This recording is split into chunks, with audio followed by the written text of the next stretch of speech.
داؤد اور سلیمان علیہ السلام نہایت امیر کبیر دولت مند بادشاہ تھے۔ عالیشان محلات میں رہتے تھے۔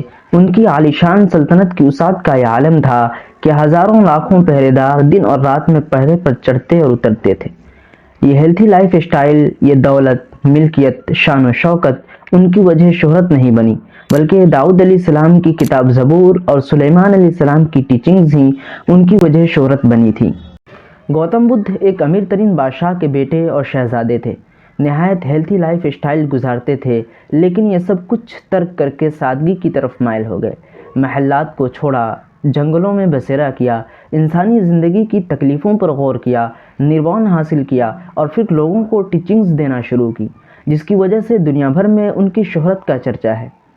گوتم بدھ کی وجہ شہرت ان کا عالیشان محل، ان کا شہزادہ ہونا، بادشاہ کی اولاد ہونا نہیں بنا، بلکہ ان کی ٹیچنگز، مورالٹیز، ایجوکیشنز اور سمپل لائف اسٹائل ہی ان کی وجہ شہرت بنا۔ آج بھی دنیا بھر میں لاکھوں کروڑوں ان کے فالوورز ہیں۔ عیسیٰ علیہ السلام اون پہنتے تھے، درختوں سے کھاتے اور جہاں رات پڑتی وہیں سو جاتے تھے۔ عیسیٰ علیہ السلام کی کتاب انجیل، آپ کا علم اور تعلیمات ہی ان کی وجہ مقبولیت اور شہرت بنی ہے، اور کروڑوں لوگ آپ کی تعلیمات سے متاثر ہو کر آپ کے نام کی نسبت سے خود کو مسیحی کہلواتے ہیں۔ پیغمبر اسلام مکہ کے سب سے عالی رتبہ خاندان میں پیدا ہوئے تھے۔ آپ کا خاندان پیغمبروں کی آل سے تھا، جو نسل در نسل خانہ کعبہ کے متولی ہوا کرتے تھے۔ لیکن آپ علیہ السلام کی دنیا بھر میں وجہ مقبولیت اونچا نام، عالی نسب ہونا نہیں بنا، بلکہ آپ کی ٹیچنگز، آپ کا ایجوکیشن، قرآن و حدیث ہی لوگوں میں مقبول ہوا اور آپ کی وجہ شہرت بنا، اور لوگ آپ کی جانب مائل ہوتے چلے گئے۔ آج بلینس آف مسلمز آپ کی ٹیچنگز کے پیروکار ہیں۔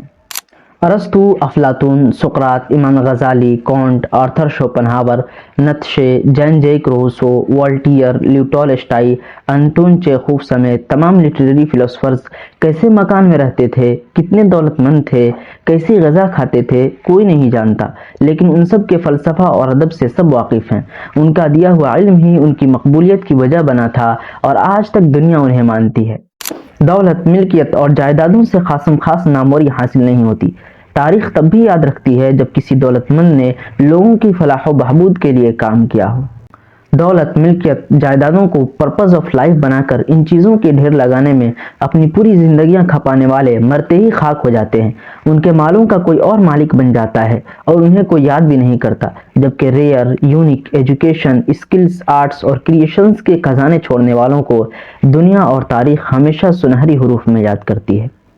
دوستو، آخر میں جاتے جاتے آپ سبھی سے ایک ریکویسٹ ہے کہ میرے چینل کو سبسکرائب کیجئے اور جتنا زیادہ ہو سکے اس ویڈیو کو شیئر کیجئے۔